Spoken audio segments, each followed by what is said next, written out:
This morning on The Dish, Chef Graham Elliot, who I have to confess, literally prepared the best meal that I have ever had. Not one of the best, but the best. I had it in Chicago a few years back, and he's about to open his third restaurant in Chicago, G.E.B. In addition to Rebecca, Chef Elliot has also cooked for President Obama and Oprah and is co-host of Master Chef on Fox. At 27, he became the youngest four-star chef ever to be named in a major U.S. city. So good morning. Great to have you with us. I feel you should be wearing your stars. Oh, please. And let me just say for the record, cooking for President Obama was nowhere near as cool as cooking for you.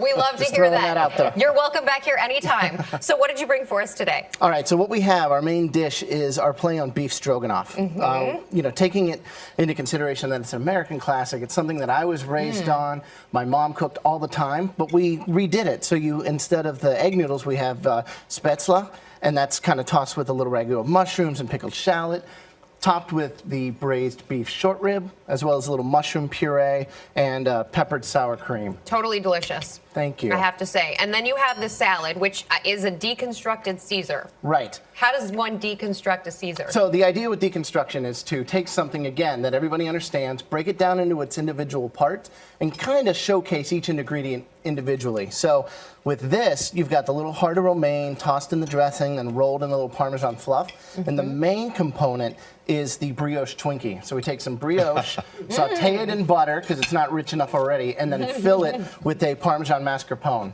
So you got a little play on the hot and cold, you get some creaminess. Your food is very playful in general. Absolutely. Yeah, we try to have a nice sense of humor with what we do, you know, and realize that fine dining or cuisine in general should be something that's expressive and creative and also a little whimsical. And which is the beer speaking to here? Well, actually, what's cool is right here on our little side, this dish is our Cheddar Risotto. Traditionally, risotto's got, you know, a lot of Parmesan, things like that.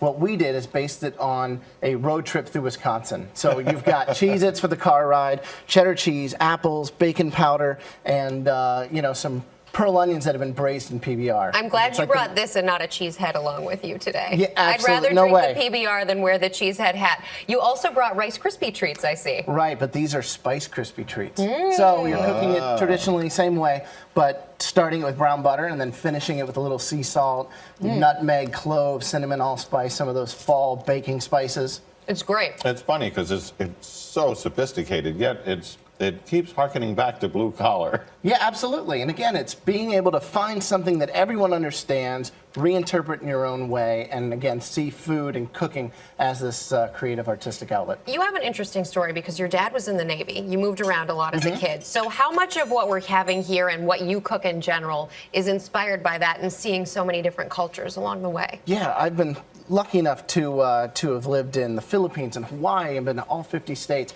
And I think you do take all of those experiences, just like if you were into painting or music or any other creative outlet, and apply that to the food that we do. These dishes are a little more comforting, and again, based on some of those dishes that I had growing up. All right, so we ask all our chefs, what is the one ingredient in your kitchen you can't live without?